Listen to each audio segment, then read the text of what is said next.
बिस्मिल्लाहिर्रहमानिर्रहीम। अस्सलाम वालेकुम। कैसे हैं तमाम दोस्त? उम्मीद करता हूँ बिल्कुल खैरियत से होंगे।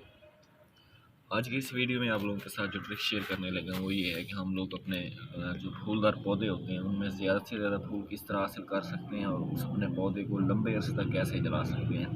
तो उसके लिए बहुत ही शानदार ट्रिक आप लोगों के साथ शेयर करने लगा हूँ। वो ये ट्रिक है कि इससे पहले वाली वीडियो मैंने आप लोगों के साथ जो ट्रिक शेयर किया था उसमें मैंने आप लोगों को बताया था कि ये छोटे बर्ड्स हैं, जैसे कि ये फूल बन रहे हैं, इनको आपने रिमूव कर देना है ताकि जो आपका पौधा है उसकी शेप अच्छी बन सके। तो जब पौधे ने एक अच्छी शेप बना ली होती है और उसके ऊपर जो फूल होते हैं वो भी लगना स्टार्ट हो जाती हैं, उसके बाद आपने अपने पौधे को लंबे अरसे तक किस तरह चलाना है। तो जैसे कि आप ये देख सकते हैं कि मैरीगोल्ड का पौधा है, तो इसके ये दरमियान वाला फूल है ये एक्सपायर हो गया, इसमें ख़त्म हो गया है। तो पौधे ने जो अब जान लगानी है वो सारी की सारी इस पौधे ने इस फूल के जो सीड बननी है, सीड बनने पे लगानी है। देखें ये सीड बनने भी स्टार्ट हो चुके हैं, आप देखें इसे। तो इस टाइम हमें क्या करना चाहिए, इस टाइम ऐसे तमाम फूल जो बिल्कुल ख़त्म हो चुके हैं, सीड बन रहे हैं, उन तमाम को हमने रिमूव कर देना है।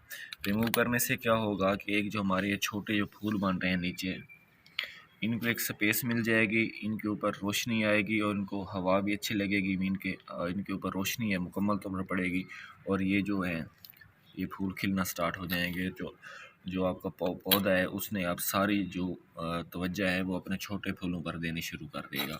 तो इस तरह जितने भी ऐसे फूल हैं जो कि बिल्कुल ख़त्म होने वाले हैं और बीज बनाना स्टार्ट कर दिए हैं, तो आपने इस टाइम जो स्टार्टिंग है, क्योंकि इसका सीज़न काफ़ी लंबा होता है मैरीगोल्ड का, इसमें ऐसे तमाम पौधों को फूलों को आपने रिमूव कर देना है ताकि ये जो दूसरे छोटे फूल बनने स्टार्ट होने हैं आपका पौधा उन पर तवज्जो दे सके। उसके साथ आपने एक और बात का भी ख्याल रखना है कि ठंड के जैसे कुछ ये जो हमारे फूल बनने थे वो बिल्कुल ख़त्म होने वाले हैं, तो उनको भी आपने पिंच कर देना है।